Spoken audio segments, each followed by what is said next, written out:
Welcome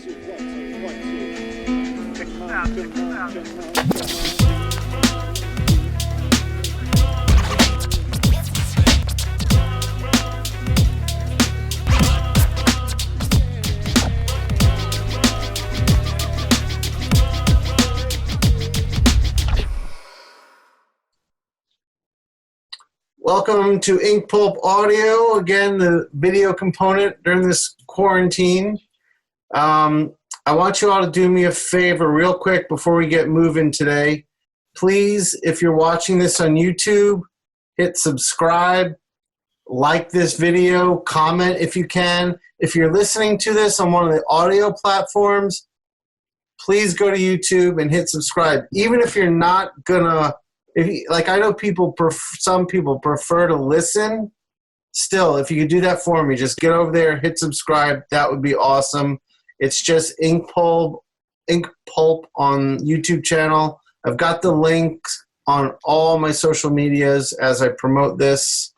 So that would be great. And if you're catching this and have no idea who any of us are and really don't know why you're watching if that's the case, but I am Inkpulp on all my social media, INKPULP. So today we're going to do another inking episode. I've got Jim Mahfood, Troy Nixey, and Tommy Lee Edwards all back. Today we're going to tackle Kirby.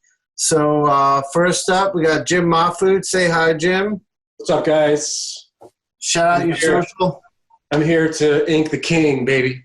At Jim Mahfood on Instagram, jimmahfood.com for all your needs, merch needs and whatnot. Awesome. All right, and Troy, say hi. Hey everybody. I'm only in one place online, and that's Instagram, Troy_Nixey. Any Twitter stuff, there is a Troy Nixey on there. That ain't me. I think it's a bot or something. But yeah, just Instagram. Awesome. And Tommy, say hi. Hi, I am in North Carolina.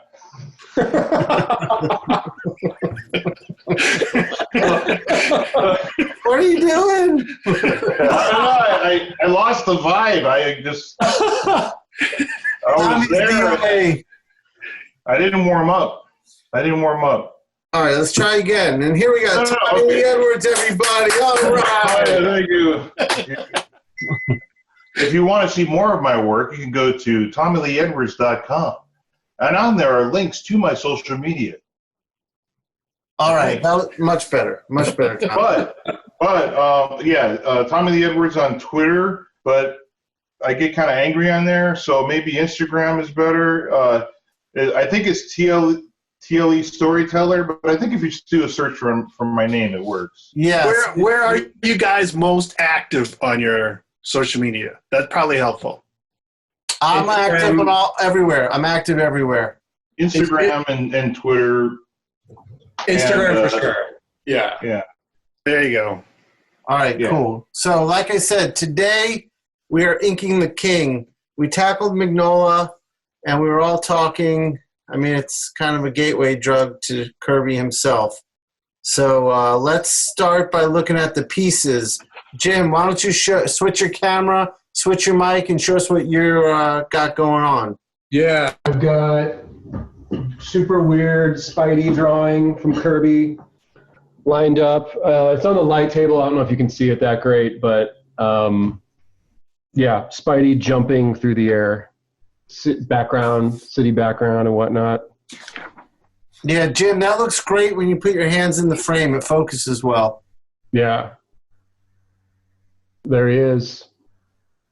All right, cool. Look, I know with you, it's always going to be the Mahfood approach. Nothing new, right? Same tools, same ideas. Yeah. I mean, I've got some brush pens and stuff, but we'll see what happens. Are you going to do all the buildings as well? Are you going to jump in there and do everything? I think so, yeah. Cool. Why not, right? Yeah. Yeah, dude. You got plenty of time. Yeah. And what's the second piece you're doing? Because I know you're going to do more than one. I've got another one lined up, which is just super simple Silver Surfer. Oh, yeah. because there's plenty of room back here for me to do like a crazy background. Awesome. So it's just Surfer on his board, and I don't know if I'll have time, but I've even got this Commandy drawing lined up just in case as well. Damn. Real cool pose. Yeah. Like a commission piece I think Jack did for someone, but we'll see what happens. Awesome. All right, Troy, what do you got going on? I won't do my camera move yet with my laptop, but I'm doing the Clarion the Witch Boy. This is another photocopy printout. And so I'm using a light pad as well. So when we get going, that's a great one. Do you see a face in the smoke? Like, I was looking at that. I do. There's definitely a demon type face. There's some teeth and two eyes in there. So awesome. All right, cool. Yeah, I was curious about that. And you're going to be using the same tools you used last time, Troy? Yeah. The fine zebra pen. I did bring out maybe a little more Pentel brush pen because it is Kirby. We'll see.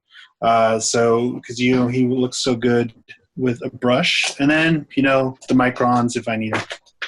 All right. And Tommy, have you figured out what you're doing yet? Yeah, just now I was going through so much stuff, but I think I'm gonna do. There is Thor's buddy. I think he's his buddy, Fandral, the swordsman. That's one of his Asgardian buddies. Yeah. So I'm doing a drawing of him, hang on, I'm saving it. It's hard to do saving and talking at the same time. But let me switch my camera and you can see which one I'm going to be doing. I like it because it's mostly just centered on the figure, and I like that shadow of I think it's supposed to be a shadow of the bad guy he's going to fight, but I don't quite understand where's the rest of the shadow. I don't know, but I like it. It's awesome. Yeah. You know what I mean? Like where's maybe it's a mystical shadow of some kind. Yeah, it could be because it kind of looks like because it's coming from Fandral, so like maybe he's turning into that guy or something. Yeah. But anyway, I thought it was kind of like this dynamic the way that his work always is, and I thought it would be fun to tackle like a human figure instead of a monster like last time. Right. Are you going to ink it or paint it? I think I'm going to do it digital because I was going to print out. I was going to print this out and put it on the light box like you guys are doing, but my printer's messed up, and I don't feel like braving the town to go get the stuff I need to fix it. All right. Let me switch my camera here. So I'm going to. What do you got going on, Sean? What I'm saying. All right, hold on. I'm switching. Walk over to my table. So, anybody who knows me knows my love for Etrigan the Demon. So, of course, I had to pick a Kirby Etrigan. And, I'm just going to be using my trusty old Raphael 8404 number 2 and ink. And that's it. Nice. All right, what size is that? What's that? What size is that? I use a number 2. No, not the brush. The paper. Is that The paper is 8.5 by 11. I try to print it so like at this size so I can get it done. I mean, Mateo gave me a cover to ink last time. I'm still working my way through it. But yeah, all right. You guys ready to jam? Do it. All right. Yeah, man. So today we've got a good little topic to start off with. Jim has a Kirby story. Oh, shit. You're starting with me. Yeah. Yeah, man. I got to meet the man, the king, 1992 San Diego Comic-Con. My first time ever going out there. I was living in St. Louis, working for this small publisher there called Artline Studios. And my parents let me go out to San Diego with those guys. basically like for my high school graduation present in 93, they were like, we'll pay for your hotel and your flight. It'll count as your birthday, Christmas, and graduation present. I was like, yeah, that sounds great to me. So I went out there. It was, I think it was like the second year of the convention being in the big actual convention center where it still is, you know. It used to be at a hotel. And what year did you say this was, Jim? this was 92. Okay. So That's we the get first there- year I went. Sorry. Really? Yeah. Oh shit, man. So we got there, we were like freaked out at how big it was and the fact that all the superstar artists were just hanging out at their tables. And then we caught word that there's, you know, like a Jack Kirby 75th birthday party that they were hosting. And this was before like all the VIP red velvet rope bullshit of San Diego. You know, if you had like a badge or whatever, you could just walk into Jack Kirby's birthday party.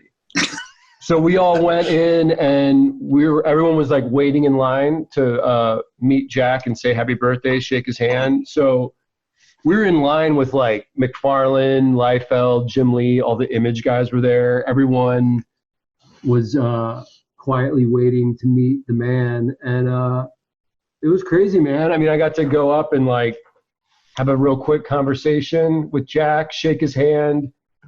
I have a photo of it that I can post online later or whatever. Yeah, please. Yeah.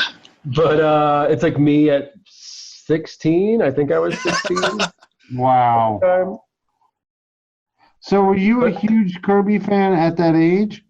I mean, I really wasn't. I knew his work and I knew sort of his contribution to comics, but the fact that I met him, like the importance of it didn't weigh on me until like much, much later.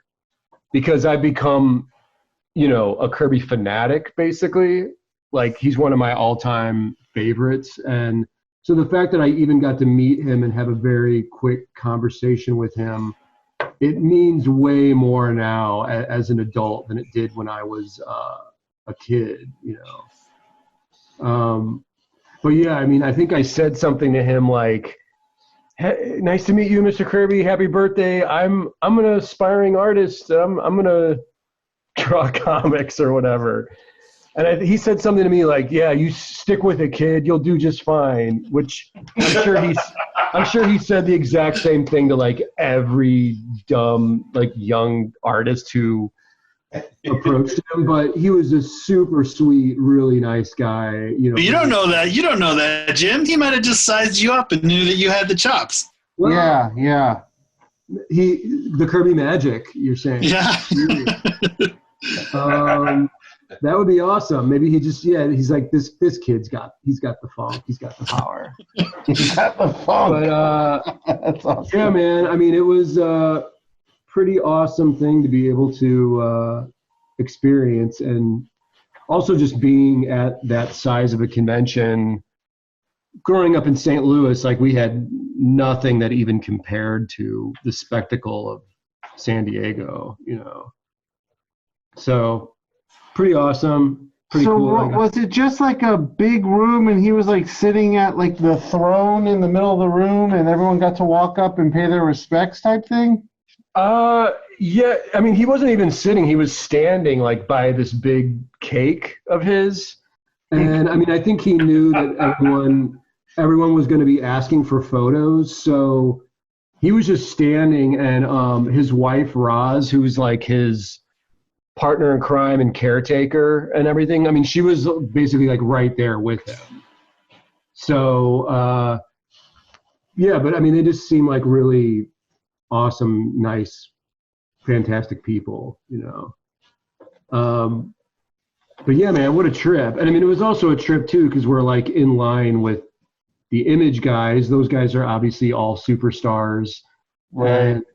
But it was cool because it was like everyone was in line just to say hi to Jack and happy birthday. So it wasn't about superstars or anything like that. It was all about Kirby, you know. That's awesome. And you could feel that. It was cool. It was a respect thing. Yeah, for sure. Oh, was Howard? Did you see Howard Chaykin there? I don't remember seeing him, but I'm sure he was there, right? I mean, the reason I ask is I imagine if Howard was there, he would have made himself known. Oh, right. Especially in '92. Why then? Why 92, Tommy? I don't know. Like, that's how I think of him. When I first met Howard was in '92, and he was a real pain in the ass. And then we were friends ever since. But yeah,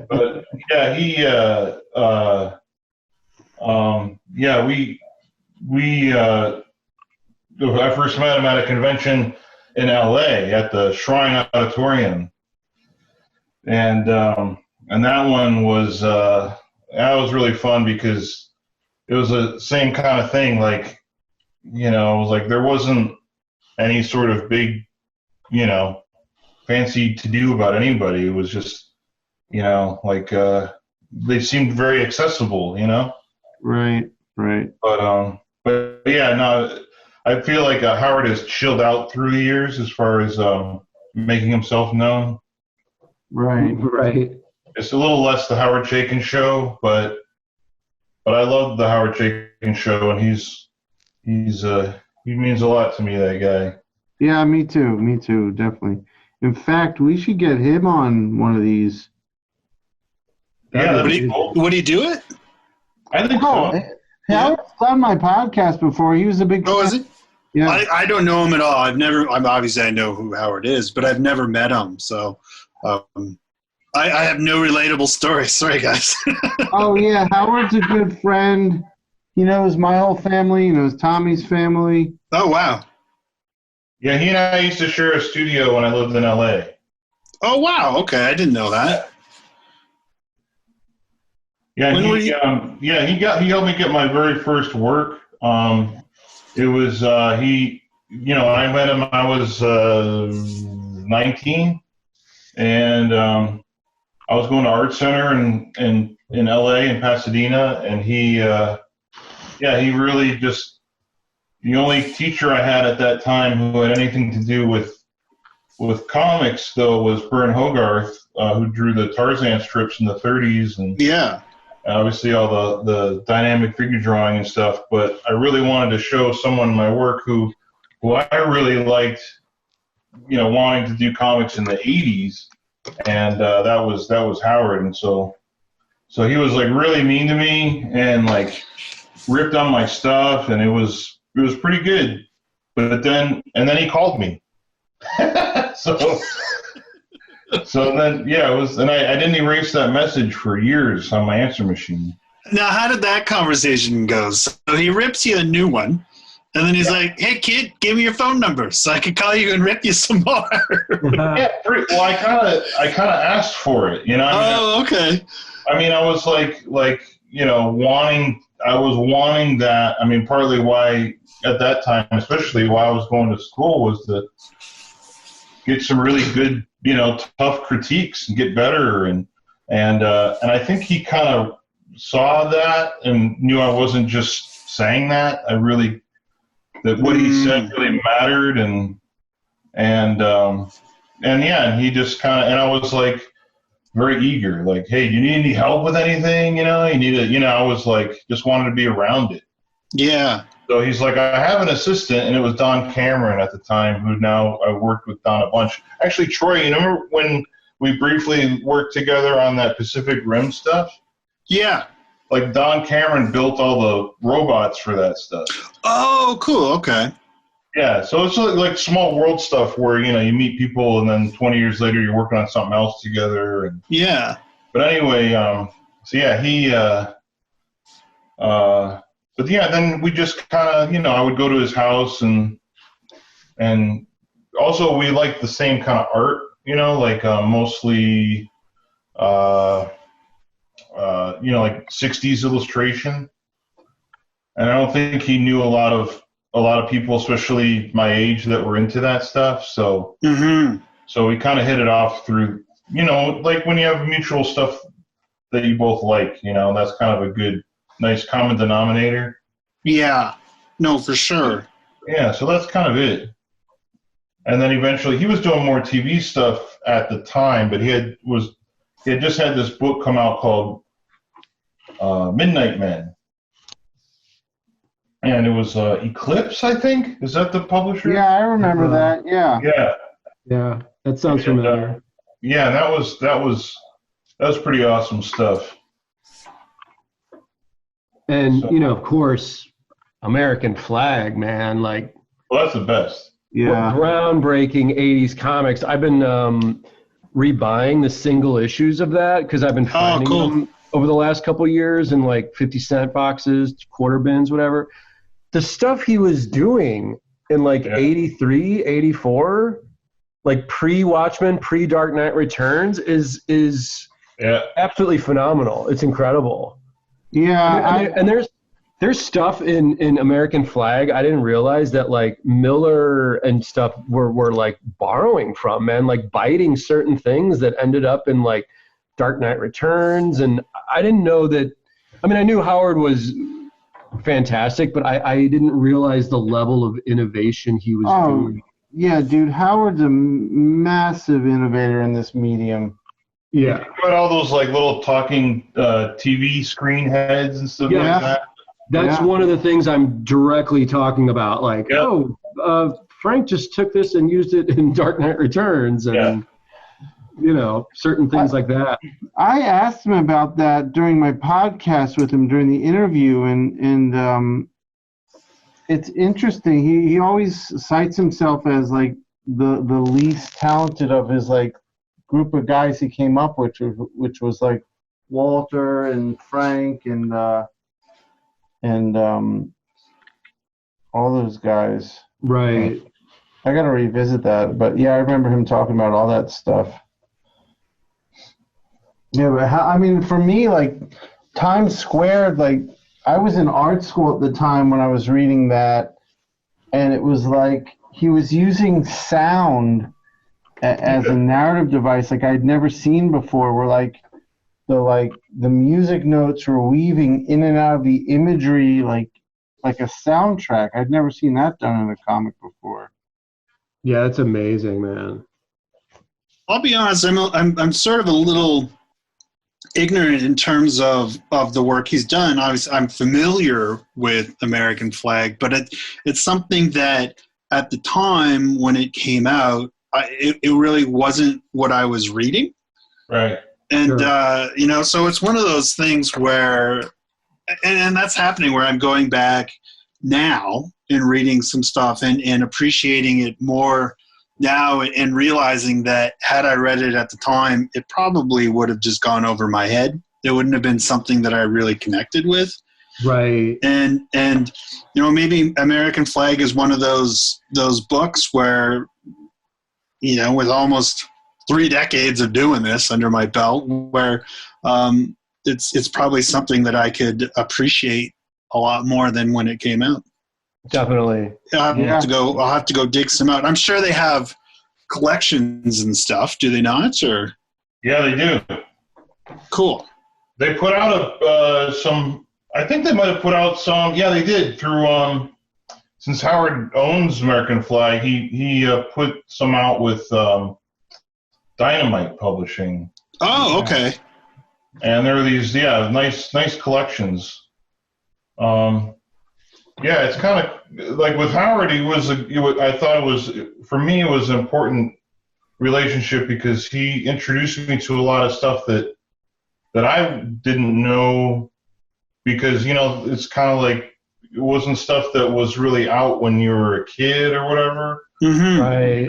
Or stuff that like sometimes it's just stuff that wasn't available in your country,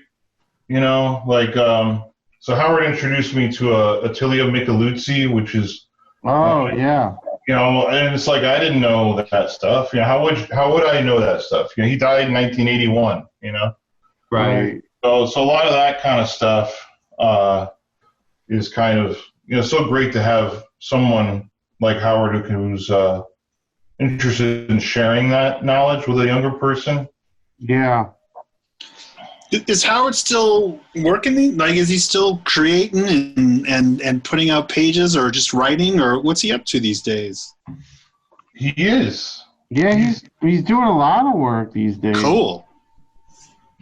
Now it's like, I think what's cool is like he's kind of like he's always been a savvy business person, and he knew, and having been in the writers union and stuff for TV and all this stuff, like he kind of, I think, like financially, stuff like that, he kind of had this other stuff, so where most of the comics he does is not out of necessity as much as the stuff he really wants to do. Yeah. He just put out it's like a fictional, like, retelling of the history of comics, of his experience. Yeah, Sean, I believe that the series was called Hey Kids Comics. Yeah, that's exactly what it's called. And that just came out like a year ago through Image. Oh, wow. I mean, he's still writing and drawing his own stuff. I think he's, we'll do a series here and there. And, but yeah, he's still active, man. I mean, it's pretty crazy. Jim, what was the title of that Image series he did that was like a commentary on America? Oh, the super controversial one that was... Yeah. Oh, American Jihad? Is that right? I think something like that. I don't know. I'd have to look it up. Apologies if I'm sure there's people watching this that are just like, you fucking idiot. You morons, why don't you know? Hey man, I'm inking Kirby. I can't use Google right now. Yeah, this is a whole another layer of depth to this podcast, trying to ink and talk. Yeah, it's tough. I think this brush is dead. I think I might need to switch it out. How's it going with everybody? You guys struggling or? No. I'm probably going to be done in 20 minutes or so. Oh yeah, really? I'm gonna have to print out another one. Maybe half an hour. Wow, awesome. It's just like I like these lines, and it's just like, oh, it's so organic, and it's just like boom, boom, boom, boom, boom. Yeah. I'm not saying it's great. I'm just saying it's going to be done.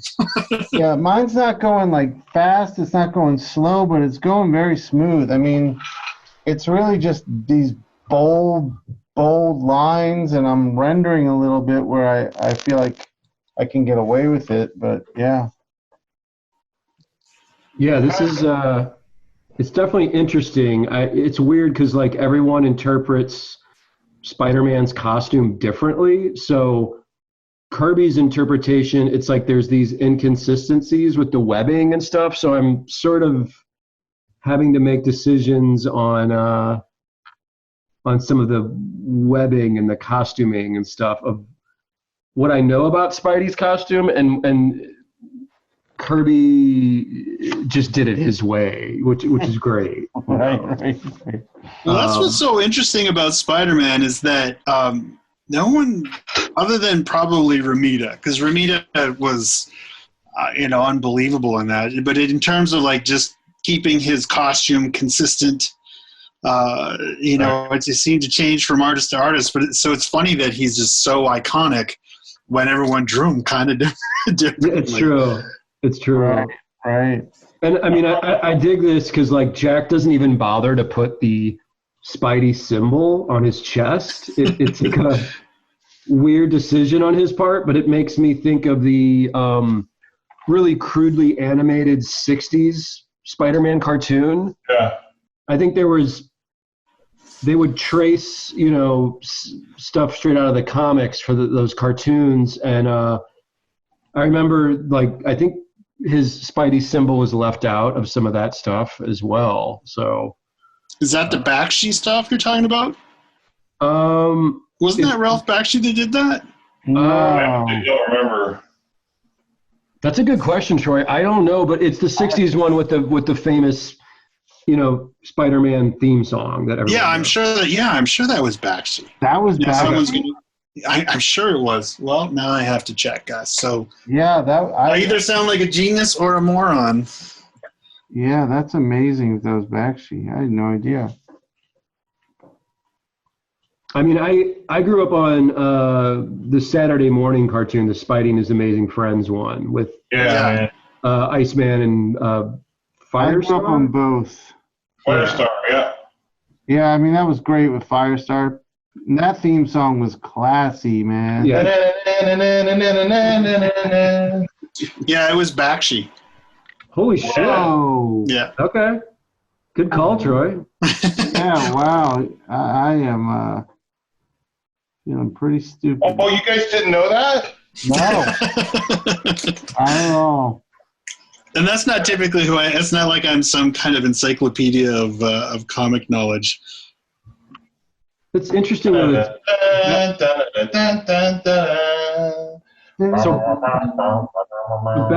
Bakshi had a studio going back then. That seems like pretty early for even him. Yeah, it was like 67. It said. I just Wow. looked it up quickly. So yeah. Awesome.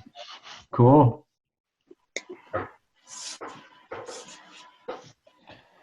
How are you guys doing with the quarantine stuff? No one chimes in. Not bad, huh? Wait, what's going on? What's happening? It's. I'll go first. It's been. You know what it is. I mean, it's just no one in my family is sick, so I'm very, very grateful for that. And I don't want to feel guilty about feeling a little crazy about being stuck inside all the time and not being able to sort of do those routine things that artists like to do. I feel like we really are creatures of habit. At least I am, for sure. I am too, yeah. And so getting out of that a little bit has been interesting. Not complaining, it just is what it is. So yeah, it's been okay. And I'm sure, like everybody else on this planet, I will be absolutely thrilled when we can sort of once again be good neighbors and citizens and actually go outside and say hello to one another. Yeah. How about you, Jimbo?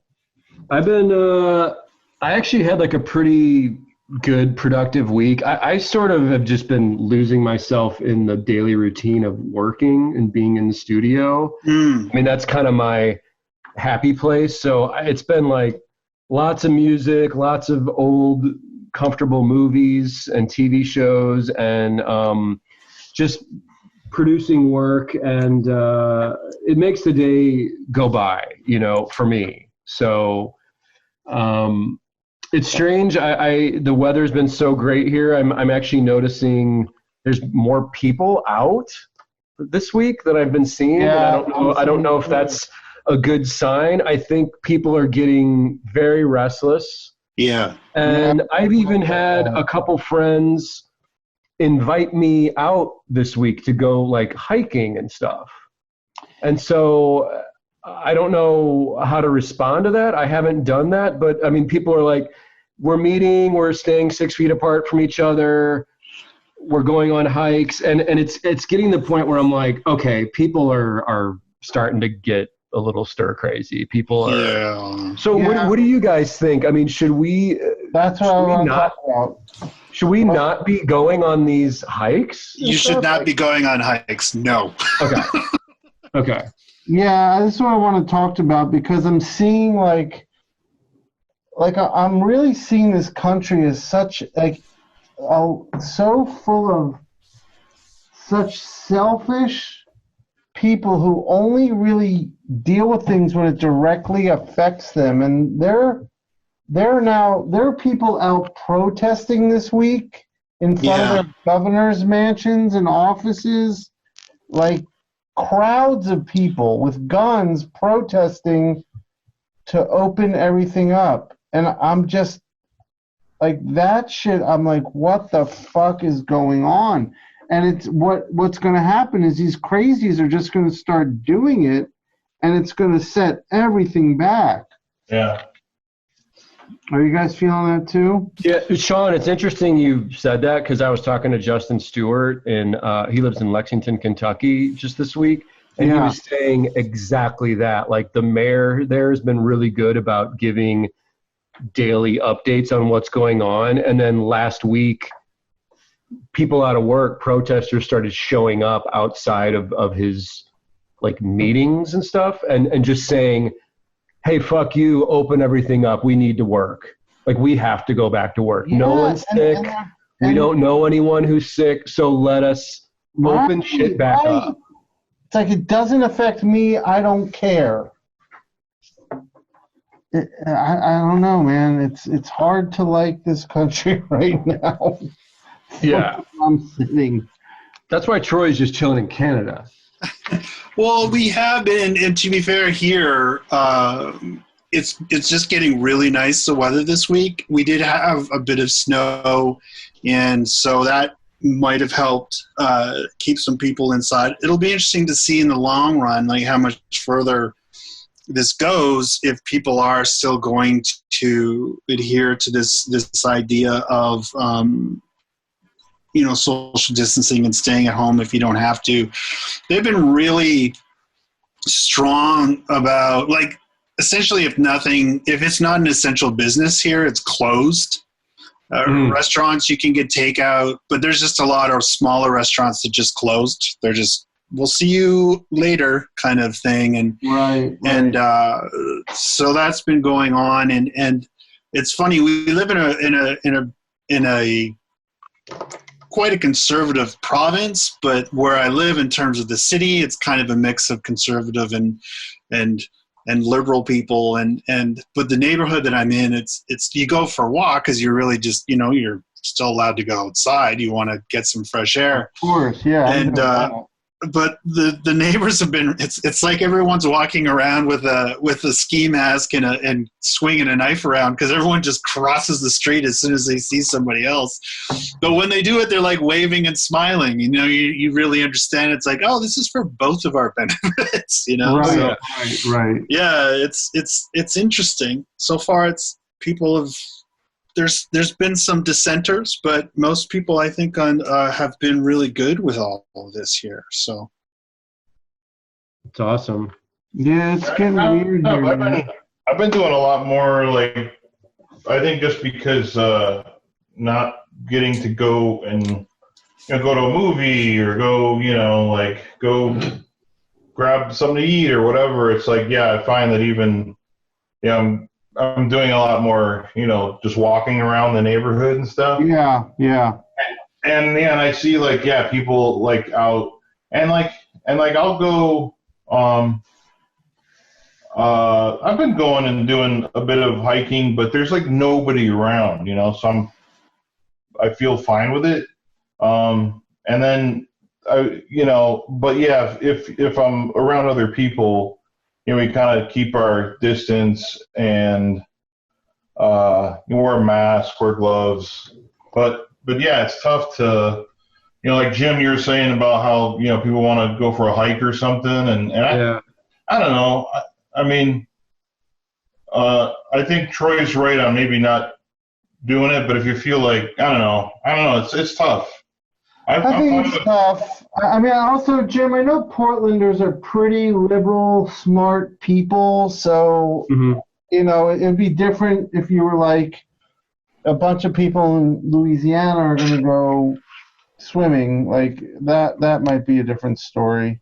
Right. But, like Florida's opening up some of their beaches right now. Like, that's the type of shit that's scary. Oh, God. Yeah. Well, in terms of hiking, it's not so much the hiking, it's the group hiking. And it's just the whole notion of, well, we'll stay 6 feet apart. How do you do that? It's just, yeah.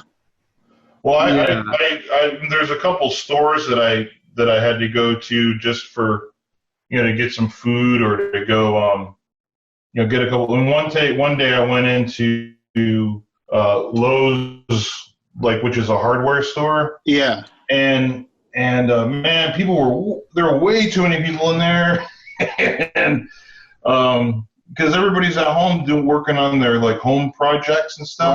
Right. And oh man, I was like, I gotta get out of here. It was really freaky. So yeah, it's like, and even though everybody was, not everybody, but most people were trying to keep their distance and stuff, it was freaky. So I haven't been back to Lowe's. Right. But yeah, it's kind of, and then helping Henry move into this apartment complex was kind of stressful because you're lifting and carrying a bunch of stuff, and then you're trying to like not get close to anybody, and you're wearing a mask and you're and gloves, and oh man, it was a pain, but it all worked out. I think people didn't come up to you. They're just as freaked out generally. Right. So, but yeah, I just kind of, and it's interesting. I think even just wearing a mask or something or gloves helps you be more just conscious of it in a weird way. Like, Yeah. Like it reminds me not to, like touch my face and stuff like that. But at home, like where I live, it's kind of out in the country, but we still have sort of like a neighborhood you can. Sean, like the road I live on, you can kind of like walk around the loop and stuff. Yeah. So you'll see people, but not very often. And everybody's, but yeah, it's kind of like, and I can tell everybody's like wanting to, go up and pet your dog and, and hang out. But it's like, I was just texting with my friend, Lissa today. We always, you guys have met Lissa, I think, and her and her husband, Matt. Yes. They have, that son. Yeah. Yeah. And so they're like, we're both saying how we miss being able to really hang out, and I'm like, someday soon, though, we'll really get to, and it'll be that much more meaningful, I think. Right.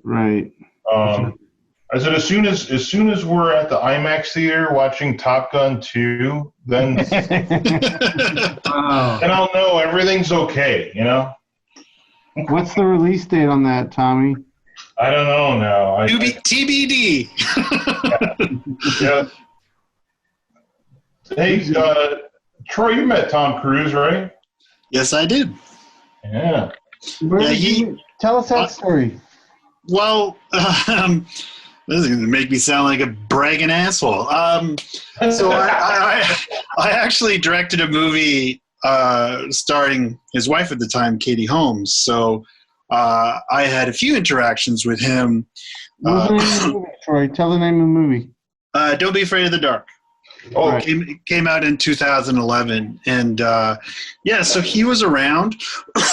Pardon me, we filmed in Melbourne, so they were staying there. He came, and I know I actually get a little defensive when people really start ragging on him. Not that I really know him. We haven't stayed in touch or anything like that, but I had such a positive experience whenever I was around him. For one thing, he was just really, really supportive of the whole project. And we had dinner with him one night, and he came to one of the preview screenings and ended up sitting in front of me, which was a little surreal. And but yeah, just like a really, really gracious, genuine, and friendly guy. And he had the most amazing thing. He had this most amazing ability. He would walk into a room, and he would always introduce himself to everyone in the room. And he would ask who they were. And when he left, he would go around to everybody in the room, unless, it was like 300 people or something like that. But I witnessed him do this twice. And he said goodbye to everybody, and he remembered everybody's name. Wow. It was amazing. So he would address you like, hey, nice to meet you, Stu, whatever, when he was leaving. And it's like he did that to everybody. It was incredible. I was like, how the hell does anyone do that? But just very friendly guy, really I think he's an extremely talented actor. And but yeah, just really, really, really supportive, nice guy. When he didn't have to be, like, he didn't have to, take his time, take time out to come over and talk to me and say, hey, really like this or whatever. He didn't have to, but he did. Actually, I'm glad this came up. I wanted to talk about this, Troy. How did you get to a position where you were directing a film? Oh, hey, check this out real quick. Okay, let's show you my prized possession, or one of my prized possessions. Remember this, Troy? Oh, yes. So that was sort of a tie-in that we did with the movie, so I illustrated that. Yeah, so it's you recognize, if you know the movie, you see the painting on the front, and then Troy did an awesome drawing in there for me. Look at that. Nice. Those are actually really hard to find, I think. I know, man. Is that a written version of the movie, like a novelized version? No, what it is so the opening scene is a sort of an olden time sort of Edwardian scene, and it's a painter who, like a wildlife painter, who lives in this house where everything happens, and he's been being tormented by the little demons who have stolen his daughter. There's sort of his son, sorry.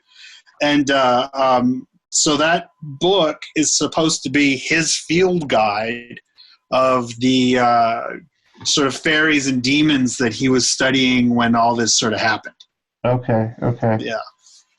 So how I got involved with the project is I made a short film that's called Latchkey's Lament. If anyone wants to check that out, it's on YouTube. You can either just search me or Latchkey's Lament. And a mutual friend of mine and Guillermo del Toro co-wrote and produced the movie. A mutual friend of ours, Nick Nunziata, who, I don't know if you're familiar with the old movie site, chud.com. Yes. Yeah. Yes, so that was his.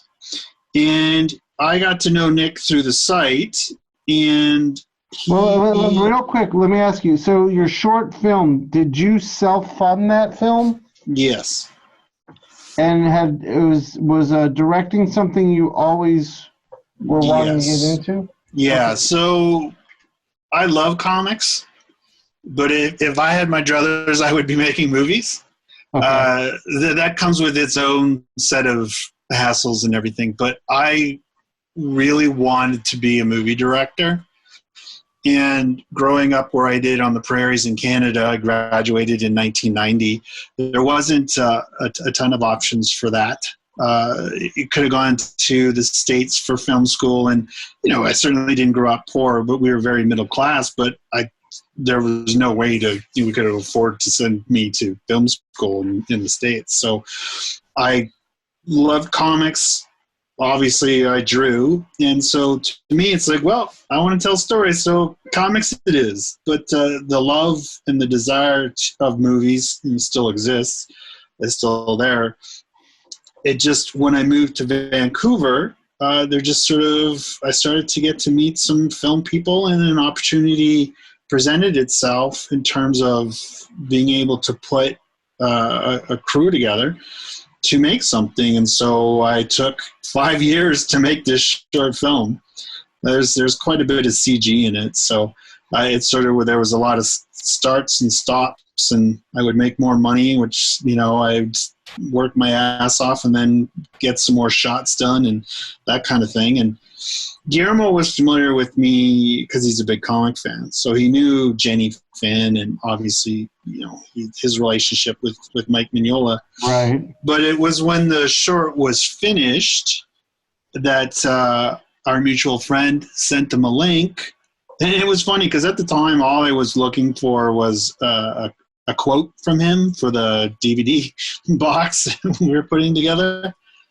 And Nick sent me this email, and it was a very gracious email from Guillermo. He loved the short, which just kind of obviously tickled me, because why wouldn't it? And then Nick phoned literally like 5 minutes later after I got the email. He's like, hey, did you get the email? I was like, yeah. And he's like, yeah, well, it gets better. He wants to talk to you.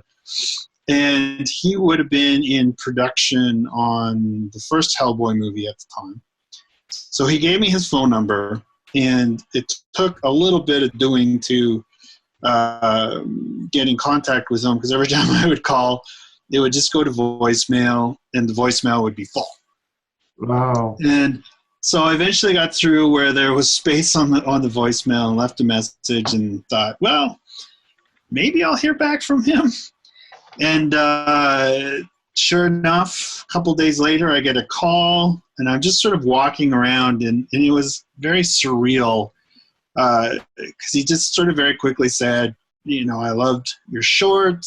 I have this project that I co-wrote, but I'm not going to direct it.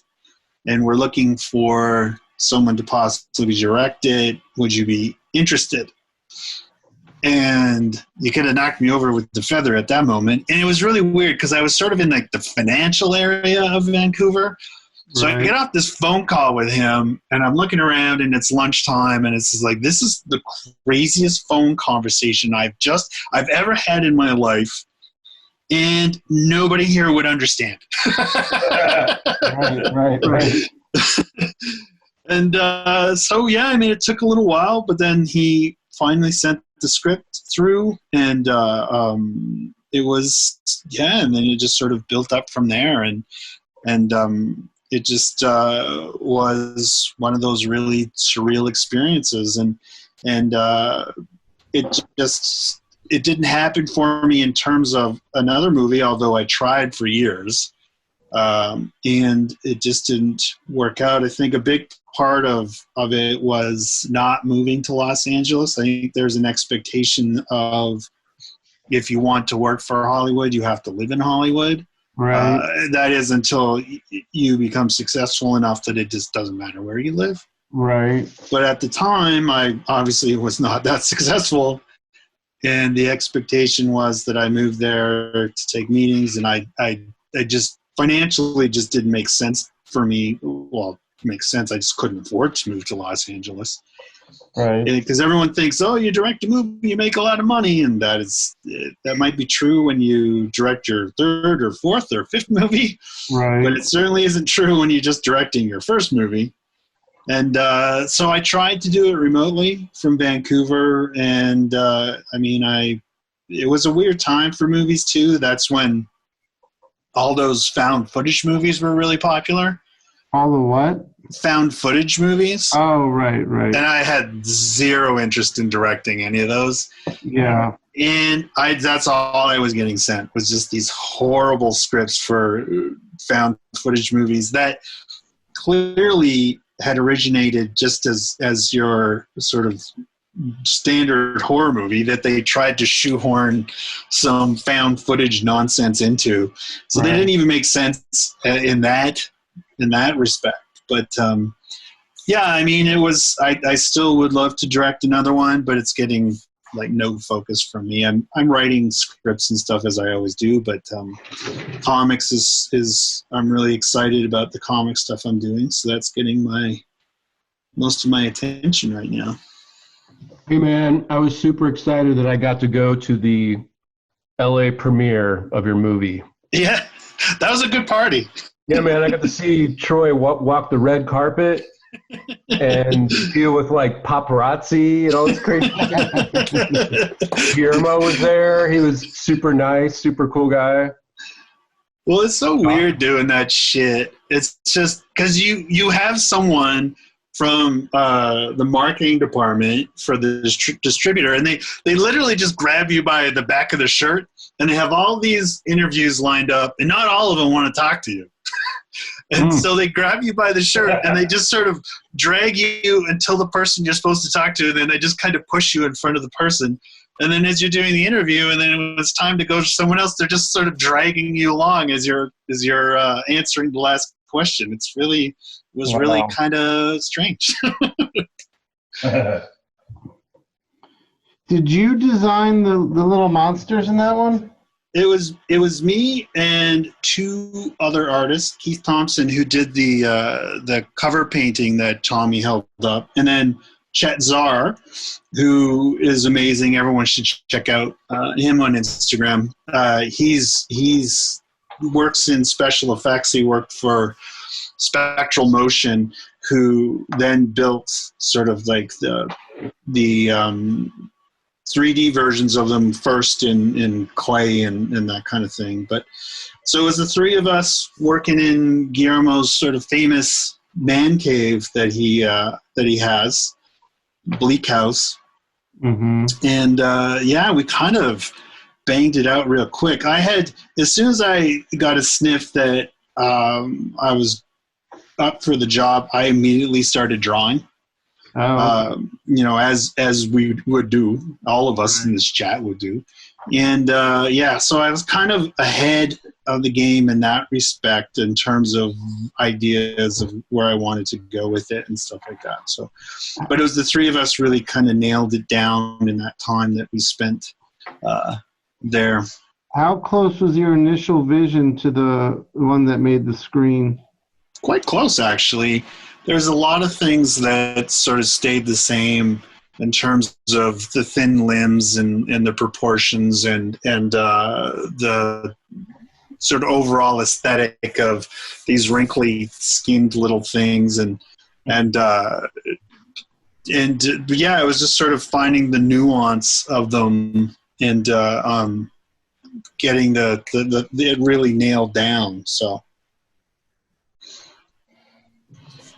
But it was awesome. It was an amazing experience. I learned a ton. I imagine. Yeah. How do you feel about the movie in hindsight now? Well, it's funny because it's been. So we shot it in 2009. So it's been 11 years since I directed it, and I haven't watched it in a while. But the last time I watched it, I enjoyed it. There's certainly things that I would like back. There was things that I was trying to do in terms of the feel and the tone of the movie that didn't really translate. I know that Miramax really wanted a commercial movie. Right.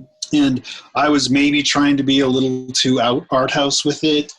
One thing that I really wanted to do was try and tell the story through Sally, that's the little girl in the movie, through her perspective. Mm-hmm. And I think I only sort of succeeded on that level. But, first-time filmmaker, you come in, and weirdly, I hadn't really had any experience with actors up to that point. We had a couple actors in my short, but the one guy was hired because he was a mime, because there's no dialogue in his role. And he's wearing a crazy costume and a lot of sort of prosthetics. But I was also working with Guy Pearce, so no slouch at all in the acting department. Right. And I learned as much about directing from Guy as I did from Guillermo, if I'm honest. And, how so? Oh, just in terms of working with actors, and because I believe strongly that on the day, there's a lot of work you do ahead of the time, and you're answering like 1,000 questions a minute when you're on set. But on the day, I really believe it's a director's job to be there for the actors, like getting the performances that you both have set out to achieve. Mm-hmm. And so finding that language and that shorthand and being honest with actors, that's the biggest thing. They're like sharks. They can smell a lie from 1,000 miles. It's like blood in the water. They're like, nah, you're lying to me. And if you lose an actor's trust or respect, you're totally hooped. Because they just stop listening. You can go and you can have any discussion you want with them, but if they don't trust your direction or your vision, they're just going to do their own thing. And rightly so, to be perfectly honest with you. Right. And so just learning that language and that trust with Guy, and when to listen to them, they have input, and when to sort of sort of force your perspective if you know it's the right one, but do so in a respectful way, of course. Right. Yeah, it was amazing. Did you form any relationships that you still have to this day? With the location guy. Because when I was in Australia, I kind of fell in love with Australian rules football, and he's the one that introduced me to it. Uh-huh. So we chat. Although I haven't chatted with him in a while, but we used to email about footy. And Guy was actually the one. I haven't talked to him for quite a while, but we used to correspond occasionally. Also, kind of about footy because he was a big footy fan as well. Uh-huh. But that guy is just like a consummate professional, and he's always working. It's just amazing. He's never not working, it seems. Huh. But we had dinner with him and his then wife before we left Australia, and I ended up being petrified of him at first. But then really growing to appreciate and really like him, So, like if we were to bump into each other now, it would be a really pleasant and nice experience, and I think we would both be happy to see one another. Cool. Yeah. How long were you over there for, Troy, in Australia? What was it, 8 months? Shit. Yeah. And it's funny because I'm with an Australian woman now, but that had nothing to do with my time over there. I met her in Vancouver, so. Oh, really? Yeah. And my sister is actually lives in Australia now with an Australian guy, and that had nothing to do with my experience there either. Wow. You might need to move to Australia. I think that's going to happen at some point. Oh, awesome. Other than it being ridiculously hot there in the summer, like it's ridiculously hot there in the summer. Right. Australia's pretty amazing. I only went there once, and it was only to Sydney, so I didn't really get to, go outside of that city very much at all. And since I was there for work, it's kind of hard to go explore. But yeah, I really liked it. I liked all the people a lot, especially. I found that I could just kind of be hanging out by myself and wander into some, pub or something, and always would find somebody to hang out with or shoot pool with or something. Totally. Yeah, they're very good that way. Very friendly and outgoing, and never short of opinions. Right. Tommy, what were you doing over there? I was doing a little bit of stuff for Superman Returns, the Bryan Singer movie. Okay. Oh. The classic, everyone's favorite Superman movie. The Superman movie where Superman is a creeper, sex pervert stalker. Yes. Following Lois Lane around and acting strange. Was that because you think about that, and the one issue with Superman is that he's perfect. Yeah. And so was that them trying to give him some humanity or something? Like, what was their thinking with that? I don't know, man. I don't know. It was that whole thing was like, because all of us were so excited about it, because it was like just the fanboy part of us who grew up with the Richard Donner Superman stuff were like losing our minds, because it was like, it's going to be like a follow-up to Superman 2, basically. Yeah. And so we were like, oh my God, it's going to be awesome, and the sets were awesome, and Brandon Routh was great, great casting, another really cool dude, and like, and then we started seeing some stuff like coming out. We're like, it'll be better, later, But yeah, I don't know. I don't understand. I don't know what they were trying to do with some of it. I don't know. I feel like some of it was just also maybe at the time Bryan Singer was also making another movie at the exact same time in Australia. Oh God! That didn't get made. Logan's Run, a new version of Logan's Run. I remember that. Yeah. And so I had my friend Trevor Goring was there working on that, so we got to hang out. And, so yeah, he had like two crews going. Like it was weird, and I feel like maybe just I don't know, maybe the Superman one wasn't quite focused or something.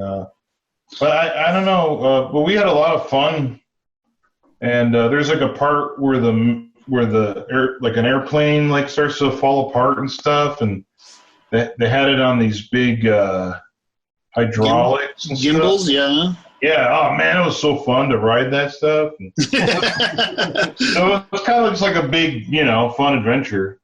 But yeah, I don't know what they were thinking with some of the story. I mean, it was like some of it felt like they really got Superman. Some of it felt like they didn't. Some of it felt like a fan film. Yeah. Actually, most of it felt like a fan film to me. Actually, JP and I went to see that together. John Paul Leon and me when it finally was finished, and there's a certain point in the movie where JP turns to me and he's like, if he hits a guy with a crowbar and says bad vibrations, we're leaving. There was so much of that movie, What did you do on the movie, Tommy? Some concept stuff, and then it's weird. I did this similar kind of thing for Batman Begins, where like lots of times they would have it's where like while they're doing the concept stuff and they're starting to shoot now, and so most of the art department stuff is kind of all done, but then they start to like want to start doing like how's this going to look maybe when it's like sometimes the production designer might have some ideas, and they're working with the director of photography, and they'll come up with lighting stuff. So sometimes they'll come on something kind of later to work on some of those kinds of things. But then there'd be like, then they start thinking about marketing and advertising. And so I would do some concept stuff, but then also like think about, okay, let's go look at the set they're building for the Batcave, and like, what can we do with maybe some illustrations of this? Oh, okay. And so then it would be more working with Warner Brothers marketing people, and then a little bit with DC, and then it starts to get a little less fun. But yeah, it starts to get into marketing. Right. But yeah, I didn't do as much on those as I would on like the Book of Eli, where I was the only concept artist, like that kind of thing. And there was a storyboard artist, an amazing storyboard artist, Chris Weston, who did a bunch of stuff. Book of Eli? Yeah. And it was really cool because Albert Hughes, there's two directors on that, Albert Hughes and Alan Hughes. The Hughes brothers. Yeah. And Albert is more of the visual kind of guy. Yeah. And Alan is a bit more of the kind of deal with the actors and stuff more. So I just worked with Albert for like half a year or something to just come up with how everything would look. That's awesome. Yeah. And did he have a very sort of clear and direct vision, or did he sort of let you kind of go off and come up with some ideas and collaborate with you that way, like give and take? Or a little bit of both. Yeah, mostly he had a very clear vision of what he wanted. And actually it was, when I mentioned like Chris, the storyboard artist, it's funny, like Chris and I never communicated. And then you could look at drawings that I did and that Chris did, and they looked like we were working together. And that's because of Albert. That's awesome. His communication was so good. But then sometimes, like, so I would do, I was just doing keyframes based on the script. So he would kind of want me to, work on what was I into, like what was I excited about the most, kind of. Yeah. And then that would also then help everybody else get excited, because there wasn't a production designer yet when I started, which is kind of rare. Yeah. Yeah. So it was just me and Albert for a long time. And then, wow. Yeah, it was pretty cool. But then so then we made the show Bible, or the kind of the style guide kind of show Bible of the movie, and then from there, the production designer, the art directors, everybody, that kind of started to come on as we were finishing making that Bible. They followed the guide that we had. So all the visual effects artists, everybody had this guide, and so it showed so as a starting point, we kind of figured out what the costumes would look like in concept and stuff, or the lighting or the color palettes, all that kind of stuff was already thought out. But then, as you know, Troy, then you get there on the day and stuff changes. Then you do costume fittings. I mean, I started before Denzel became the lead actor. So Denzel Washington comes on, and then he's going to have his ideas on the costume. How does he feel about the character? And then all of a sudden, the costume started to change. So it was really. Did you tell Denzel that you're Tommy Lee fucking Edwards? Yeah, I know. Well, the one thing about film that I really love and is in direct opposite of what comics is that film really is a collaborative medium. Yeah, and I miss that a lot, Troy. I mean, I have so many things I'm trying to do that are more in that vein. Yeah, it's so I get very lonesome nowadays. So, and a big part of that is because the stuff that I work on, I love that. I love the collaboration. And it is amazing when everyone is sort of on the same page or headed in the same direction. It's such an amazing thing. Yeah. And so you're not afraid of someone bringing something new to the table. And for instance, Denzel talking about costume stuff, because of course that's going to be very important to an actor, and Katie actually did that a lot too. She brought a lot of Kim's wardrobe from her own closet, and I had a very, very specific color palette, so it wasn't that I was like when I would say yes or no to something, it just had to do with what I wanted her color palette to be in terms of the character. But yeah, it was really cool, and it just means too that the people who are working with you to create this vision are excited about it. Yeah. I'd much rather have to go through a bunch of bags of clothes that an actor brought in than some actor when but you're about to go into rehearsals and they can't be bothered, or and this didn't happen to me. I was really lucky, but who are there for the job. They're there for the paycheck, and I, like I said, I was very lucky that didn't happen with me.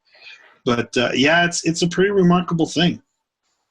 I really liked. I think that the working with Albert is not. It's a little atypical. He put so much importance on the kind of pre-production and coming up with all the art department stuff.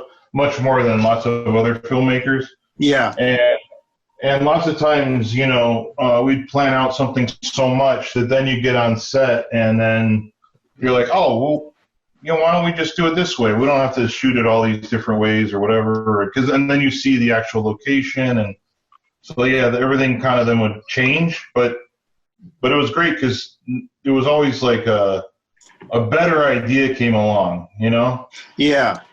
It wasn't so much like, darn, we're not doing that. I mean, sometimes there would be like, there's a scene in Book of Eli where these guys like attack Mila Kunis's character, and we originally wanted to do that inside of a crashed airplane, and then of course we ran out of money for that. So yeah. So, but then it was like, oh, look at these tubes laying in the desert, and so all of a sudden it was like, it was kind of meant to be that anyway. Well, and that kind of happy stuff can happen because someone like him is so prepared, where he can just plug in something else if something it sort of falls apart. It's like, no, I know how to do that with this other thing, with this other element, And so if he wasn't prepared, it would be a different story, you think? Yeah, I think that you hear about that, like movies going over budget and stuff like, and sometimes they just do. Yeah. But you hear about those stories where directors are like, it has to be this, it has to be this, and it's like, really? Does it really have to be? And you see how like the good directors are adaptable. They can really sort of, like, they know when to put their foot down and they know when to go, okay, let's do something else here. This will work too. Well, I find that doing the comics is a nice way to also, you can balance that out where this gets to be completely your thing. Yeah. And then when you're working on something else, then it's, like more of a collaborative thing, then you kind of get a little bit of both. And you sort of satisfy those creative urges and itches in very different ways, but they're still both just as satisfying, anyways, in my opinion. Hey, you want to see how I'm doing on my guy? Yeah. Here's wow. So I've just been inking this thing with a couple different brushes in Photoshop. And there's the pencils. So I'm thinking I might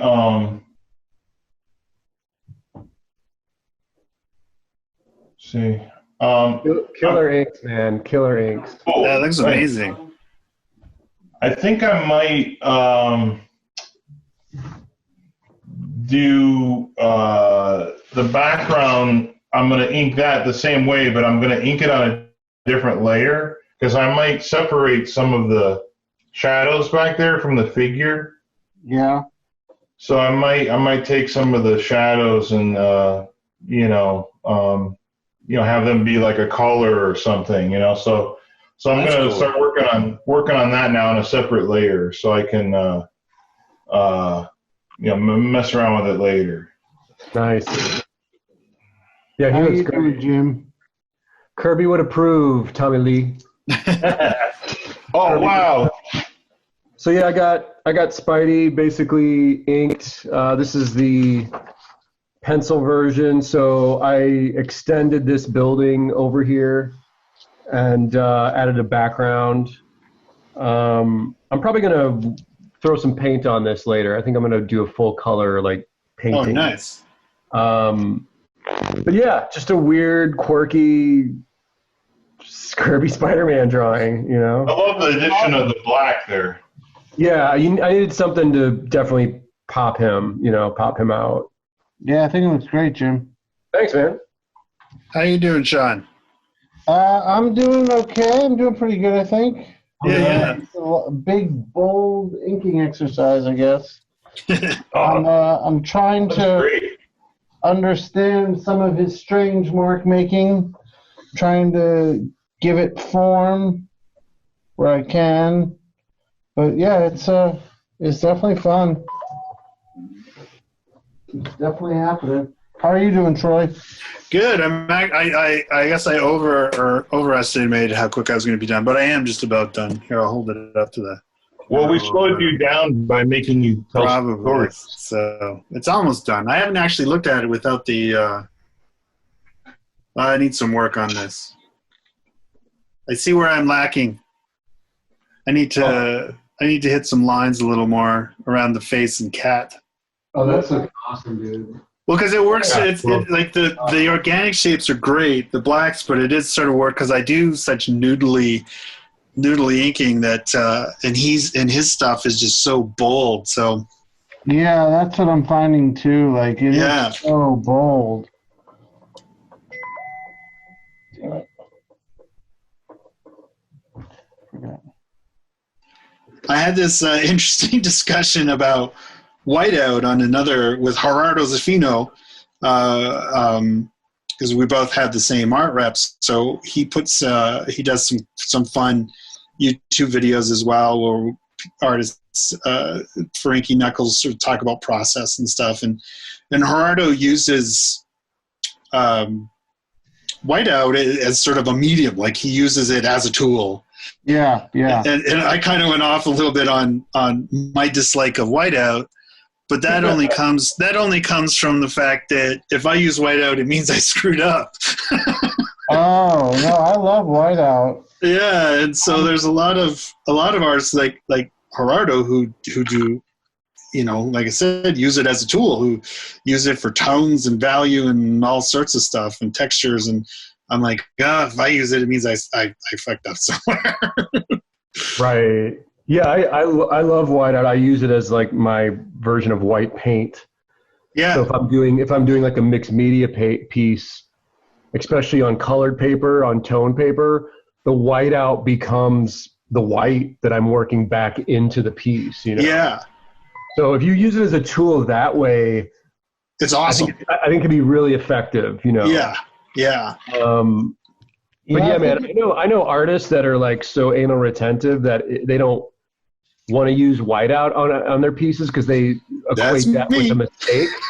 Yeah. Like, fuck that. I'm not doing that, I like the idea of being able to work subtractively with it. Yeah. Like Gerardo, I love how he's like such an additive and subtractive of working. That's like sculpting almost. Like his dad. Yeah. Exactly. Do you guys know Gerardo? Yeah. Actually, I have a good story about him. I just knew him from social media, just mutual fans of each other. And then I was invited to a show in Argentina. And I was like, oh, cool, let me reach out to Gerardo and we can finally meet. And he was actually invited to a show in Brazil that same weekend.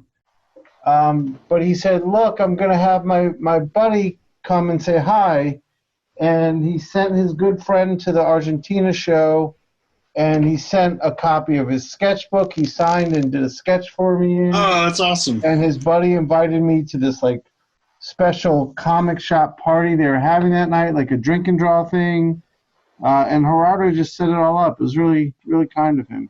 Yeah, he's a sweet guy. He's such a kind guy.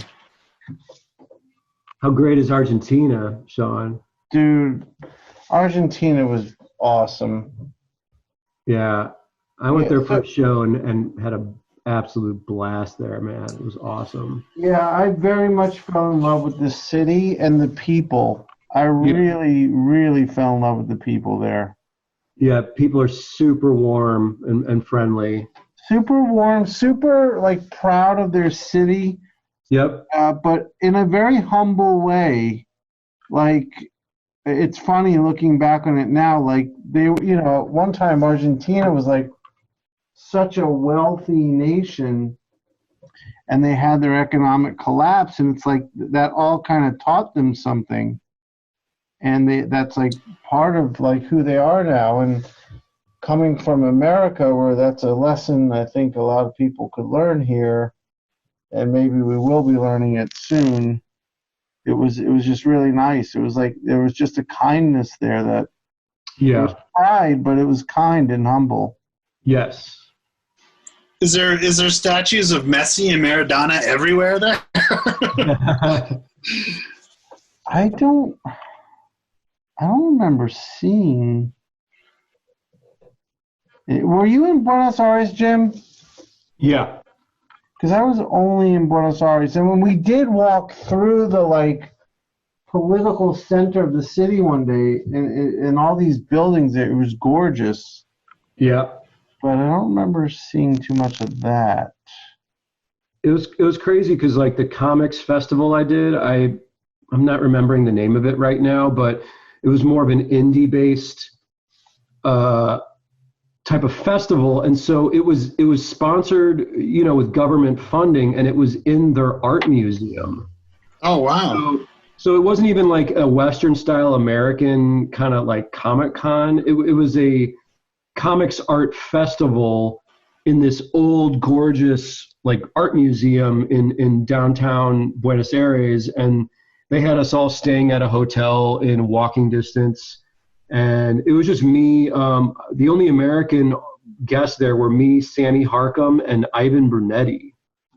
So it was cool being able to hang out with those dudes. I only knew Ivan from his work, and I thought he would be like this really angry, like weird, fucked up guy. Because I don't know if you guys remember his comic book Schizo from back in the day. Oh, No. yeah. Fantagraphics, but I read that in art school and was completely floored by how like brutally honest and fucked up and crazy it was.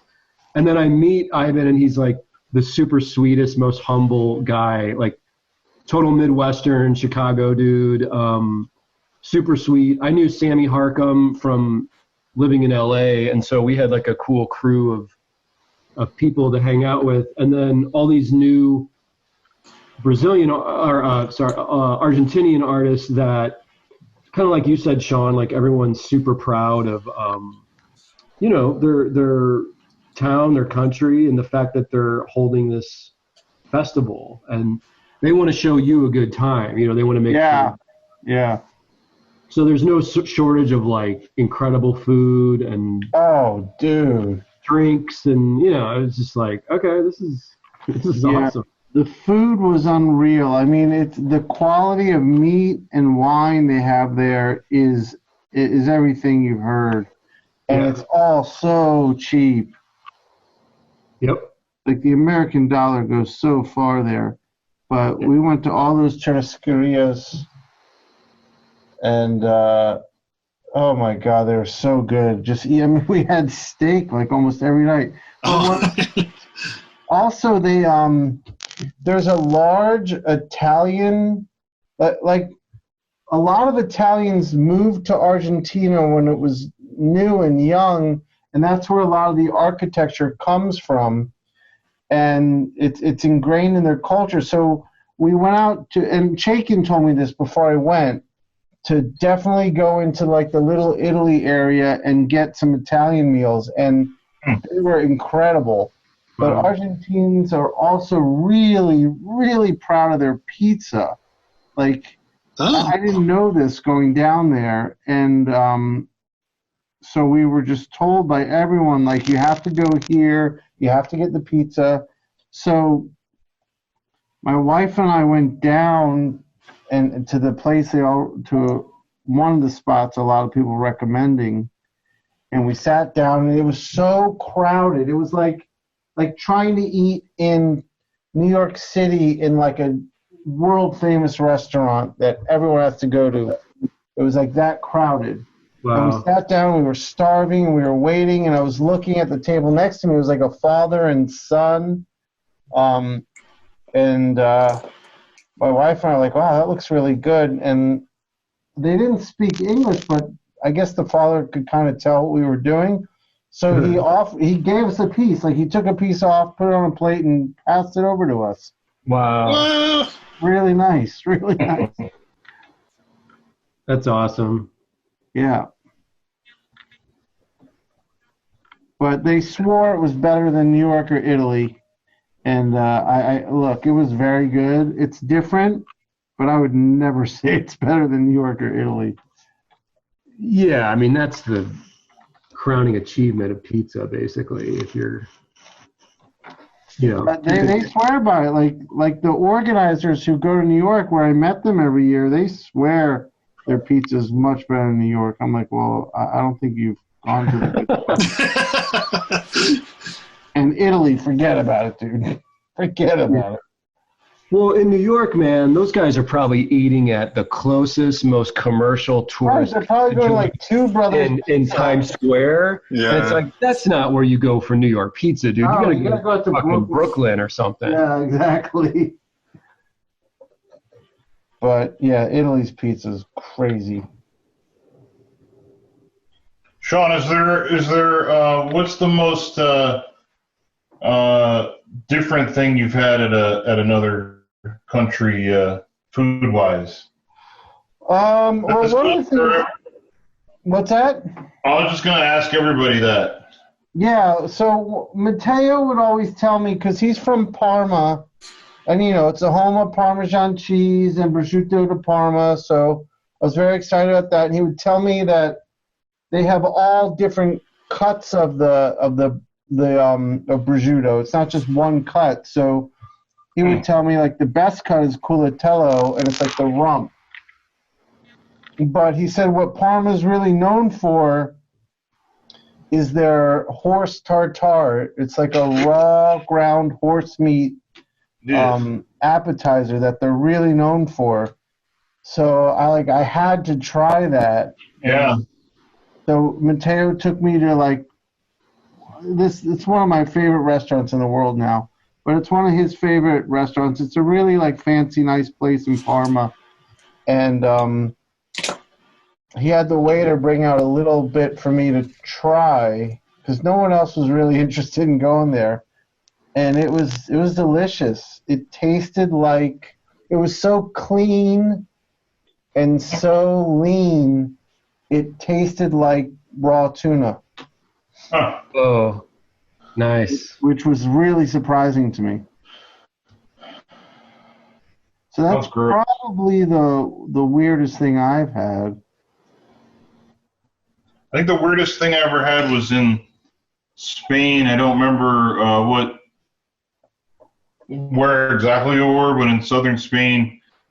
And this place had lamb's feet stew. What? Yeah. So I'm like, I mean, so the whole trip, I'm kind of like, everywhere I go, I'm usually like, well, this is like a thing they have. I gotta get it, Right. So, right. So yeah. So I got the lamb's feet stew, my wife and I, and so Melissa and I didn't really know what to expect. But yeah, so eventually out came lamb's feet stew, and it was like a stew with like potatoes and carrots and the kind of thing you might make in a stew with 4 lamb's feet like sticking up out of. There was like huge bowl, and there were 4 lamb's feet sticking up, like 4 hooves coming up out of this bowl. Wow. With facing upside down, so there's these feet with the fucking fur on them and everything. Oh. And I'm like, wow, man. So they put down this bowl on the table, and they give us extra bowls to put it out. And I swear, I like looked up, and like all the kitchen staff, everybody's kind of looking out at us, like. And I'm still not convinced they were just messing with us. Right. Well, I was just gonna say, yeah, that's the thing that just the tourists order. Yeah, dude. Nobody's ever gonna order this. Oh yeah, they will. well, I'll tell you, there are a lot of peasant food, like revolves around like feet as part of the meal, and I've heard like the gelatinous parts like near the knuckles and stuff are supposed to be like delicious. Yeah. Was it? I mean, and it was good. It was, I probably didn't appreciate it as much as I laughed, but yeah, I mean, no, there's different cultures that, I mean, like nothing goes to waste, so like right, which makes sense. It kind of like I agree with that philosophy. It's how it should be. Yeah. If you kill something, you should utilize it. But yeah, we didn't. I always laugh with my buddy Bernard Chang, and we would go to these dim sum places and get all this Chinese food, and where nobody even speaks English there. That's why I have to go with him. Yeah. And he gets all this stuff, and I'm like, that's not a phoenix claw. That's just a chicken foot. That's just a chicken foot with nothing on it. What?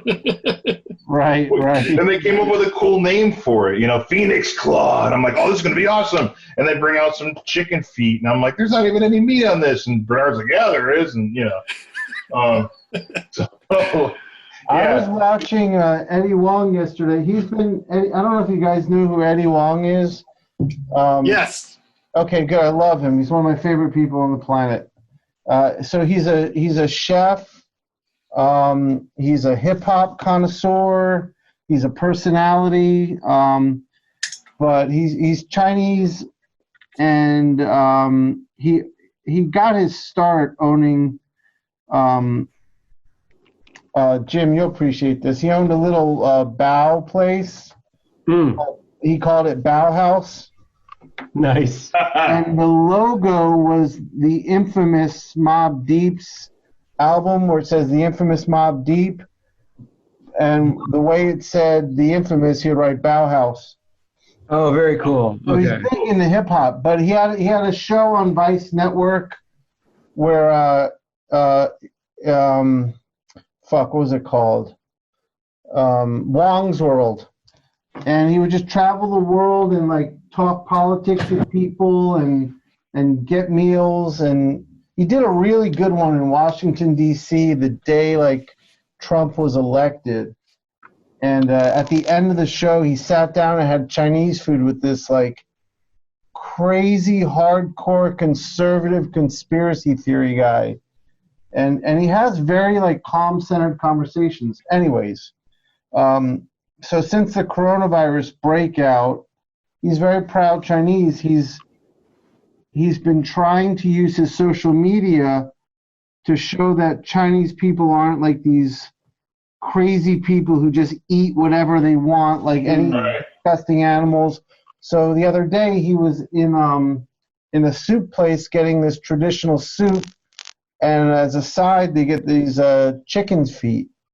But they grab these feet and they just go in and bite the toes off immediately and like chew all the cartilage and meat off of it. But they cook it in such a way that it all like becomes very tender. Wow. But that was like, I'm sure that tastes really good. I don't know if I could do that. Like, when you eat like chicken from a restaurant, like chicken wings or something, and there's a certain amount that's sitting there on the plate, when you go eat with Bernard, there's nothing left. There's just all there is a super there's a pristine shiny bone. Right. And that's it. He's a hungry man. Yeah, he's an expert at it. And making sure that we utilize all of it. I don't know Bernard. I know who Bernard is. I don't know Bernard though. He's gonna be so pissed when he watches this. Why is he gonna be pissed? I don't know. So I kind of keep kicking around the idea of doing more shows, because I think that's where everybody really builds the relationships with other artists is at shows. Oh, definitely. Yeah, but now we're not going to have shows for a while. No. I mean, I wasn't surprised they closed San Diego, but that was just like, wow. Did they? Yeah, they did, yeah. I mean, I assumed they were going to, but I didn't know. Yeah, I mean, I assumed it too, and then when they did, it still was like, oof. That's a big one. Just gear up for 2021, man. We'll all be back out there. I know. I can't wait. Well, I want to go to Thought Bubble. Everyone keeps telling me Thought Bubble is really awesome. Oh, that's a great one. Yeah. I've never. Like 2 years ago. You liked it, Jim? Yeah, I had a blast, man. It was awesome. Yeah, I liked it too. Yeah, I definitely want to try that one at some point. We don't know what the best one is, but Well, everyone loves Angoulême. I've never been to that. Well, I've never been to that one either. Obviously, you don't really do shows, but that one apparently is just massive. yeah. Yeah, I want to do Luca really bad. When is that? When does that usually happen? Luca, I think, is end of October, I believe, early November. Yeah. Might Okay. be wrong, but I think that's when it is. No, when I say we all know what the best one is, you guys are supposed to say NC Comic Con. Oh, of course. Oh, yeah, without a doubt. Bull City, baby. I Bull thought we City. were talking about international shit, man. All right, I'm sorry. I will say that I definitely have some of the most fun at shows at North Carolina Comic Con. Yeah. Definitely. Fact. Really good hangs with all my good friends. I gotta come down still. That Tommy. I was meant to come down a few years back, and then crazy things happened in the United States, and I was like, I'm not going. Yeah. No, it's not. Now it's nonstop. You'll. Yeah. Yeah. Well, we figured this year we're just not going to have it. Yeah. I figure even though November, hopefully everything will be fine, but I don't know, man. I mean, I'm kind of like, it's hard enough putting on a convention, and with the costs and everything, and I don't know. We might just not even have it at all.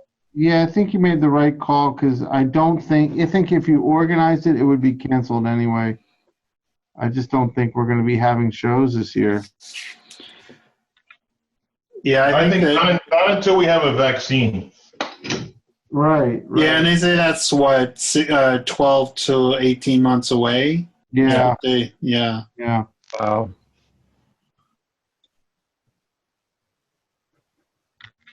Yeah, the thing is, you consider and you think about the vendors that are sort of tied to these things in terms of restaurants and hospitality that sort of depend on. It's like, oh, we know we're going to get a certain amount at this time because these shows come in.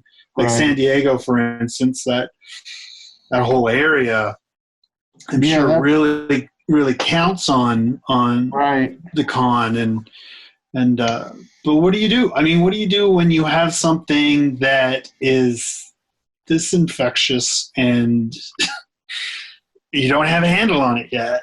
Right. Well, I mean, you hope you have a government that can get their act together and take care of their people. Yeah. We don't.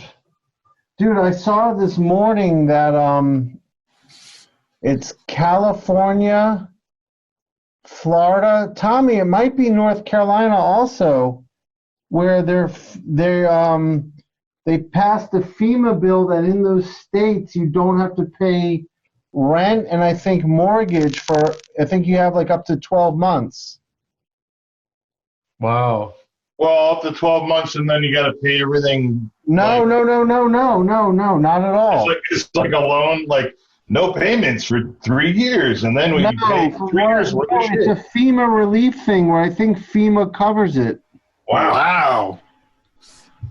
So what they have here, they have this initiative called the CERB, and so we have employment insurance, and then for people like me who can't get employment insurance because we're self-employed, they created this initiative called the CERB, and it's $2,000 a month for 4 months.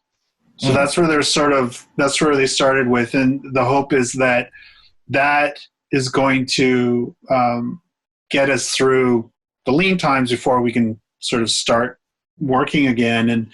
And thankfully because I had a book canceled indefinitely at Dark Horse because of everything going on. So I was eligible for it. So that was nice. But yeah, it's one of those things where it's just it's all a work in practice, right? As they're work in progress, as they're trying to figure out the wrinkles of all this stuff. Because who knows? Right. Like, who knows how long this will go on? So Right. Well, Troy, they just proposed, based on that thing you just said, 2 Democratic senators proposed the exact same thing for us. Oh, okay. Oh, it'll never get through, but they just proposed it yesterday. And were they basing it off of what Canada is doing? I Like, assume so, because it's 2,000. It's exactly what you just said for 4 months. Okay. Yeah.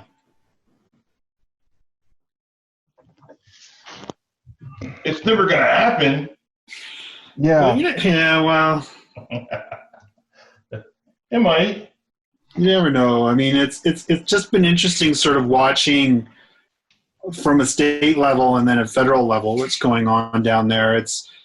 We are sort of we have conservative leaders on the on the provincial level, and then obviously we have a liberal federal government. But it's been amazing that everybody's working together. It's so surreal.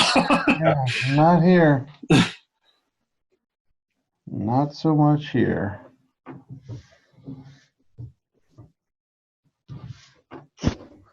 Yeah, I'm going to be done pretty soon. What about you guys? I'm done, and I'm inking a Mignola drawing now. You guys made me jealous with the work you had done. So I had actually printed one out the other day, and I was going to say, I'll ink this sometime, and it just worked out now. Which one is it? It's that one of the skeleton detectives that he drew. Yes. Nice. Yeah, it's hard to resist the Mignola pencils, and there's so much variety to choose from. It's like, Oh yeah. you know, you want a Flintstones character, you want some superheroes, you want Hellboy, take your pick. Yeah. I really want to do that great kazoo. I talked to him. I emailed him a week or so ago, and he's having, well, it's obvious just in what he's posting, but he's having so much fun with these things. Oh yeah, yeah, it shows for sure. Yeah.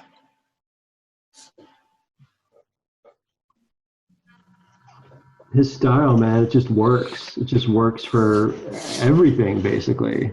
Well, he's so astute in terms of shape and how he can sort of boil everything down to be able to recognize, still recognize what the character is, just in these really amazing, very organic, simple shapes. But if we try to draw like that, it looks like a complete, what? Right.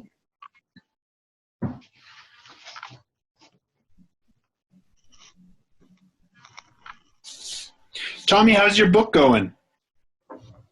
Good. I'm on issue 3, and it was kind of fun actually doing some of this digital stuff in between because it's all, traditional analog ink, so. Yeah, so I'm like halfway done through issue 3. There's 4 of them altogether. Oh wow. And then I've got another.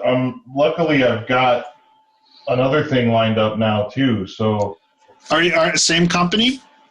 No, a different company.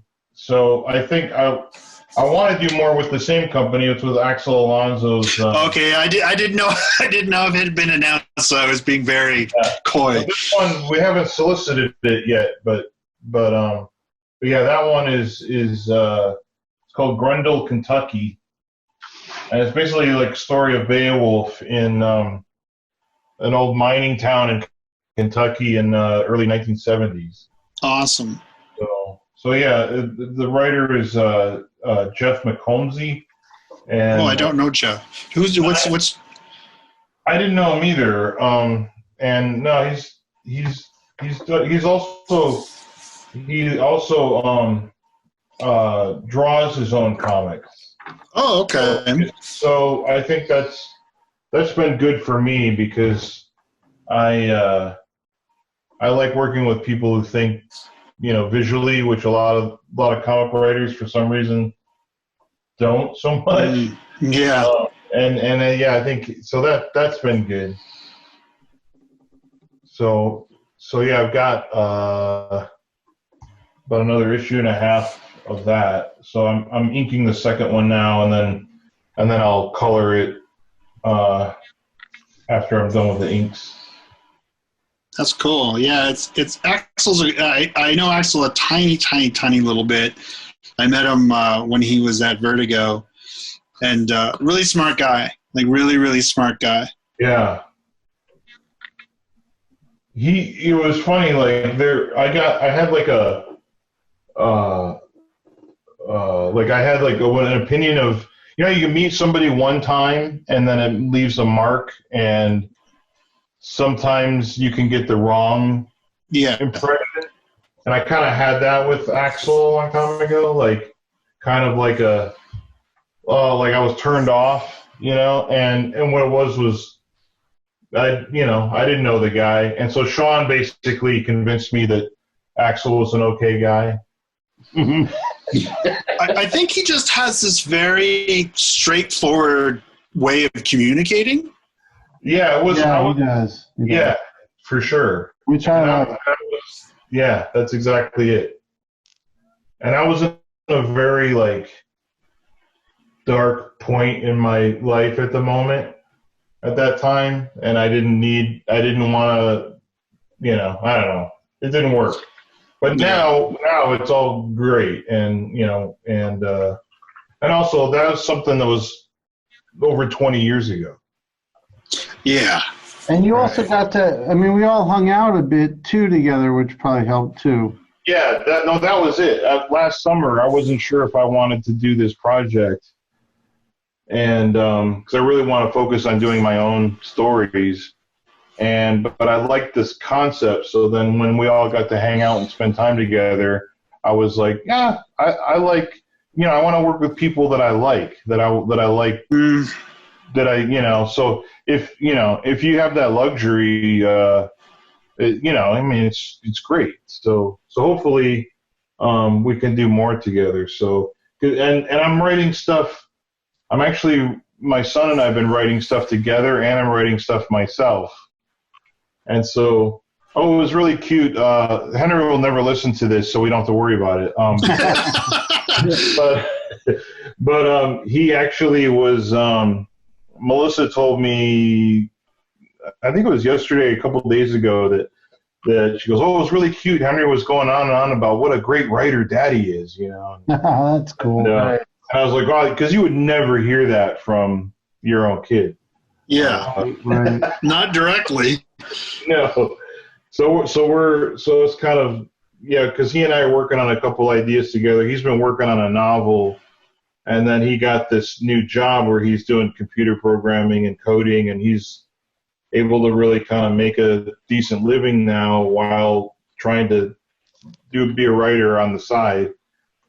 So hopefully at 21, he's got a good head start, and I think that, but we've been working on a couple of comic scripts together, and I'm excited about those. And one of them we're trying to do that John Paul Leon would draw. Nice. So it'd be me and Henry and JP, and it's a Western. So, which is something that I've always wanted to do. So that maybe. So I want to send that to some people. But right now is not the best time for a lot of companies to try and get a new project going.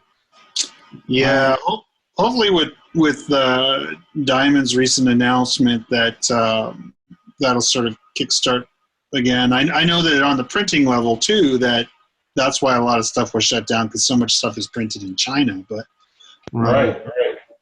What's the thing you just started talking about? Yeah, what's the new announcement? Yeah, well, it's been announced. It was a collection of sort of all my horror stuff, as much as we could, because we tried to get the creepy and eerie story that I did in the same collection, but they wouldn't give us permission for some reason. Yeah. Thanks, jerks. But yeah, so it's just a collection of like the bacon stuff I did in Oni Double Feature, the stuff that I did in Fangoria, and a story I had in DHP way back in the day. So it's all these sort of loose ends and some stuff that has never been published. And so, yeah, it's just this really cool monster. It's called Bacon and Other Monstrous Tales. Awesome. This cool collection of just odds and ends of stuff.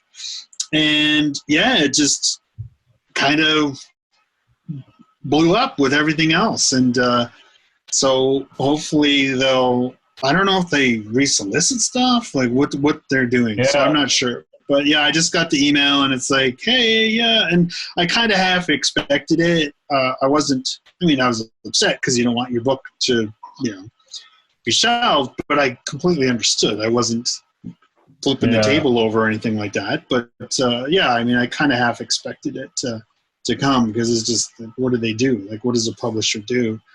When the only distributor is like, yeah, we're not taking books anymore right now, and we don't know when we will. Is that I'm done. My demon is done. nice? Is it in frame? Yeah, it's Talk tilted again. a little bit Better? Worse? worse. Go back the other way. No.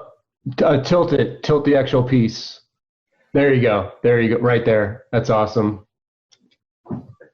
Hell yeah, Hey, man. Sean, talk again so we can see it. Oh yeah, so yeah, there's my demon. It's just a lot of big bold marks, I guess. Very It looks cool. amazing. I love it. Oh, thanks, man. It's definitely interesting. I got some finesse, like some little more finessed rendery marks in the face. It looks awesome, dude. Thanks, man. How are you guys Yeah, doing? you went full brush style, man. That's the way to do it. How I do. That's all I know. All right, Jim, how are you doing? I'm rocking this Silver Surfer Oh, shit. and added a background. Yeah, it's fun. I mean, very quick, very simple kind of stuff. But yeah, I'll probably add paint to this one too later and just make a full piece out of it. All right, cool. Troy, you're on. Let's see your Clarion. There's the here. I'm gonna hold it up. My antiquated system. I got to get into your 2-camera system that you guys have. So there's the Clarion, Oh, nice. That looked great. and then here I'll show you that I ripped out the Manila piece too. Oh, it's great. That's so great, man. Yeah, That was fun. And then when Sean puts these online, he'll put a proper scan of these things on. Yeah, I'll scan them and send them afterwards. Yeah. Troy did it. We did Simonson. He's on top of it. Yeah. Tommy, where are you at? I'll show you. I mean, I'm done. I keep messing with it, which I could keep doing forever, but Let's see it. sweet. Oh, Nice. very nice. I kind See, of you could actually ink Kirby. I would have preferred to do it with analog ink instead of digital, but I think I used a fun brush on this shadow stuff. You see how it's got this fun Oh yeah, it looks like a dry marker almost. Yeah, like a Jiffy or something. yeah. So I had fun with that, and then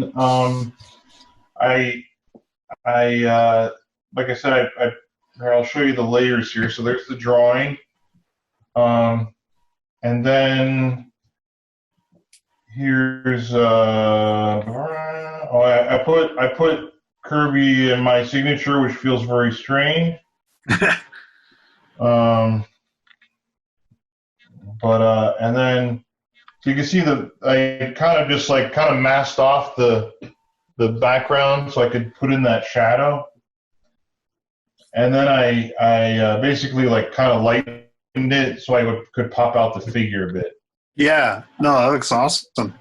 Yeah. But then I decided that some of it looked kind of weird with the darkness of the figure being so dark right up next to that, so I lightened some of the figure up here. Yeah. Awesome. Yeah, it looks great, dude. So that's it. So I think this the digital brush I use a lot. It has kind of a very a bit of a tooth to it, you know. Yeah, it looks like your normal inks almost. Yeah, I think this is one that was made by Kyle Webster. Yes. So of course I can't remember which one it was. So I was tempted to do this very slick inking with this, but it wasn't feeling right. But was one thing that's kind of nice about working digitally is no whiteout. I can kind of just go in and like I want to get rid of that little bit. I just got rid of it. so that's kind of nice. So yeah, that was fun. So that's what I ended up with. I was tempted to color the background like a yellowish color, like Jim's paper that he uses a lot. Oh yeah. And maybe leave the figure like white, but I'm just gonna go down a rabbit hole now, I think. So Yeah. So what you're saying is you're trying to bite my style. yeah, so I think I'm You're trying to bite gonna. my style, Tommy Lee. He's trying to bite your steez, Jim. Trying to bite my style, Tommy Lee. Oh, dude, I just. That's why I have this. I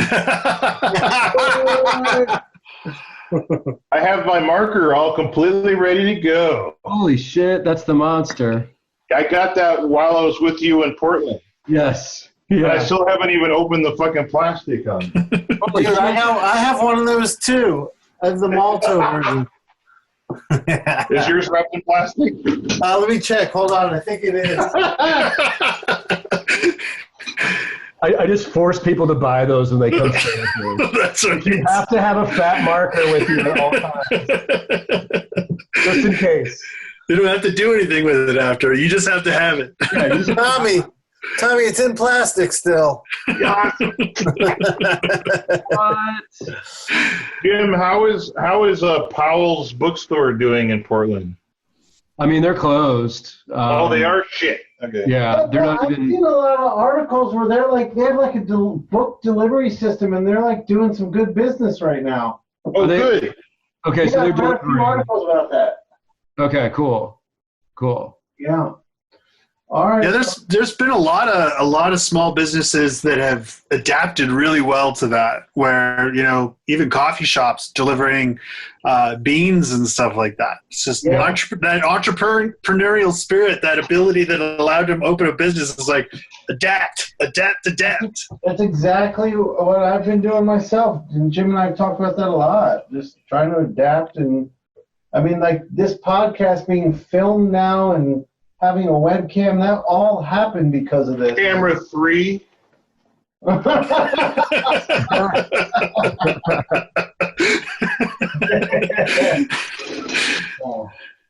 right, fellas. Well, I think we've been going for about 2 hours. I need a wide close, angle yeah. on this. What'd you say, Tommy? I need a wide angle. Where's the DP? You got a nice setup there. All right, so I guess I'm going to stop the recording unless you guys have something you want to say before we go. Jim, shout out your social media one more time. Oh, yeah, jimmahfood.com. You can order all my books, and Jim Mahfood on Instagram and Twitter. Instagram is the main one, though. That's like daily updates and whatnot. Awesome. And Troy, you are on Instagram at... Yeah, Troy_Nixey. And Tommy. I think I'm TLE Storyteller or Tommy Lee Edwards Storyteller. I'm not sure. TLE Storyteller. That's Okay, what thanks. All right, cool. Thank you, guys. We'll definitely keep going with these as long as you guys want to do them. Eisner. I'm down for Eisner. That's going to be. Oh, yeah. That's going to be. I have some pencils. Do you really? Yeah. Awesome. All right, so we'll talk about that once I hit stop. Okay, bye. What, Tommy? I said, okay, bye. Oh. I didn't hear you. Let me talk here. So shut up. Oh, wait, are you going to stop the show? What? Are you ending the show now? Yes, I'm going to hit stop, but we'll still be hanging out. So just Okay. and shut the fuck up. All right, thank you all for sticking with us. I will post all of the final results of us inking Kirby all over my social media, and I'm sure the fellas will do theirs as well. Please subscribe if you haven't. Please like, and please comment. Thank you again. Goodbye.